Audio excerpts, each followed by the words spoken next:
Hello, everybody. We're going to do something fun but informative. We're going to talk about how to write that winning cover letter. Now, people ask me, do I write a cover letter for each job? No. But if you're looking for a higher paying job, $20 or more, $19 or more, it wouldn't hurt to write a cover letter. If in your application there is a place for a cover letter, that would be great. Now, when you save your cover letter, don't save it as cover letter, save it as Becky Howell cover letter or John Smith cover letter, just like you would do Becky Howell resume or John Smith resume. That way the recruiter can find it easier. So let's go ahead and talk about how we're going to format a cover letter. So you've got your header, which includes your contact information at the top of the page, your full name, phone number, email, and if you want your LinkedIn profile, that's applicable. This goes to the left or the center of the page. Now, for my cover letter, I always write it like a formal letter, so I put mine to the left. Date and employer's contact information. Leave a blank space after your header and include the date of the writing. Below the date, write the employer's name, job title, company name, and address. If you're unsure of the hiring manager's name, you can use Dear Hiring Manager instead. We're going to start our cover letter with the professional salutations such as Dear Hiring Manager or Dear Hiring Team. We're going to begin with a strong, open paragraph that grabs the reader's attention and introduces yourself. State the position you're applying for and briefly mention your qualifications or how you learned about the job opening. So I would say, Dear Hiring Manager, my name is Becky Howell and I am applying for the position of claims rep. I have 4 years claims rep with company blah blah blah, and I learned about the job opening through your career site at blah blah blah.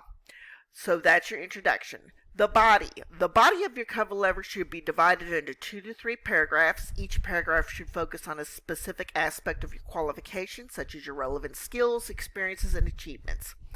Use this section to align your qualifications with the requirements of the job. So, for example, paragraph 1, in my recent position at blah, blah, blah as a lead claims rep, I managed a team of 10 people. We made these metrics blah blah blah and metrics blah blah blah, and we had a quality score of blah blah blah. Second paragraph, I handle blah blah blah claims per hour on average, which is above the above the metric claim. Say you have to do 1.4 claims per hour, and my claims per hour was 2.3, so you mentioned that. My customer service scores, my quality scores are 98%, and the job requires 90%. The conclusion. So you end your cover letter with a closing paragraph that summarizes your interest in the position and your enthusiasm for the opportunity to contribute to the company. You thank your hiring manager for considering your application and express your willingness to provide further information or attend an interview. So what to include in the cover letter? So as mentioned earlier, you include your full name, number, email address, and LinkedIn if you want. Some people do, some people don't. You will go ahead and begin your cover letter with a strong opening paragraph that captures the reader's attention. Mention the position you're applying for and briefly explain why you're interested in the role in the company. Talk about your relevant skills and experience in the body of your cover letter. Highlight your most relevant skills and experiences that make you a strong fit for the job.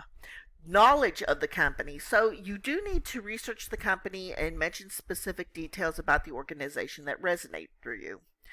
This shows that you're interested in their missions, values, and culture, and it demonstrates your genuine interest in working for the company.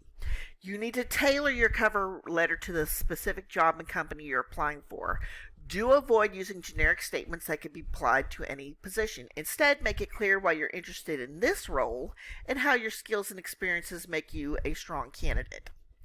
So you'll end your cover letter with a strong closing paragraph that reiterates your interest in the position and your enthusiasm for the opportunity. Thank the hiring manager for considering your application and express your willingness to provide further information or attend an interview. So let's talk about that attention-grabbing opening paragraph. You can start with a personal anecdote. Anecdote, sorry. So you might have an anecdote or a brief story that relates to the position or industry you're applying to. This helps create an immediate connection with the reader and makes your cover letter more memorable. Express your interest and excitement. So show your passion for the industry or field and convey why this particular role is meaningful to you.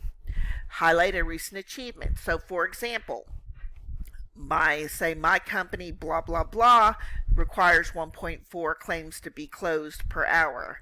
I have consistently for the past 6 months closed 2.3, 3.4, 5.6, whatever.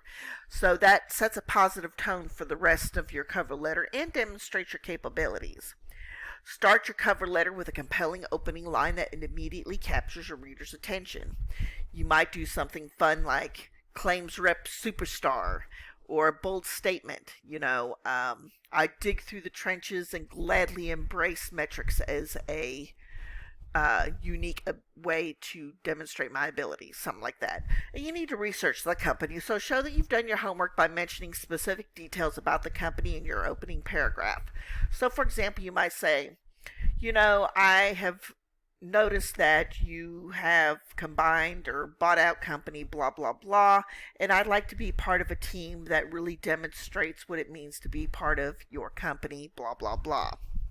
So addressing any gaps or weakness in your resume. You need to be transparent. Honesty is the best policy when addressing gaps or weakness in your employer. Frame it positively. Instead of focusing on the gap itself, emphasize what you did during that time to enhance your skills, pursue personal projects, or gain relevant experience. So, for example, freelance work, volunteer activities, or courses you completed. So, for example, if you are billing and coding, okay, so, I had 6 months off, pursued a course in billing and coding, and received this certification, blah, blah, blah, blah, blah. Emphasize transferable skills. So if you're transitioning to a new industry or role, highlight your transferable skills that are applicable to the position you're applying for. Show how these skills benefit the company and contribute to its success. Focus on the future. While it's important to address any gaps or weaknesses, ensure that you're also focusing on your potential and what you bring to the table. Highlight your strengths and achievements and qualifications that make you a valuable candidate. So be brief, keep your explanation concise and to the point, and remember that your cover letter should primarily focus on your qualifications and experience. So, demonstrating your knowledge and passion for the company, you need to research the company. Go through their website, social media channels, any recent news or press releases. Incorporate specific deals about the company into your cover letter to show that you've done your homework. And this could include those aforementioned recent achievements and awards. So connect your skills to the company. Highlight how your skills and experience align with the company's needs and goals and how your qualifications make you a valuable asset. Express your enthusiasm. Convey your genuine enthusiasm for the company and the impact they're making in the industry. Explain why you specifically are interested in working for them and how your values align with theirs. And always use a professional tone. So while it's important to show your passion, remain professional throughout your cover letter. And the cover letter call to action. Again, at the end of it, go ahead and summarize your interest in the position and your enthusiasm. Thank the hiring manager for considering your application and taking the time to review your qualifications. Mention that you're available to provide any further information or clarification, and show a willingness to go the extra mile so they have all the details to evaluate your resume. End your cover letter with a clear call to action, encouraging the hiring manager to contact you for an interview, and use a professional clothing as best regards, sincerely, followed by your full name. Leave a few lines of space if you're going to send in a handwritten signature, or just type your name. Anyways, these are some things that you can do to go ahead and prepare that cover letter. I know it's a lot of information, so you can stop the video, go over it again, or whatnot. My name is Becky, and I will see you next time.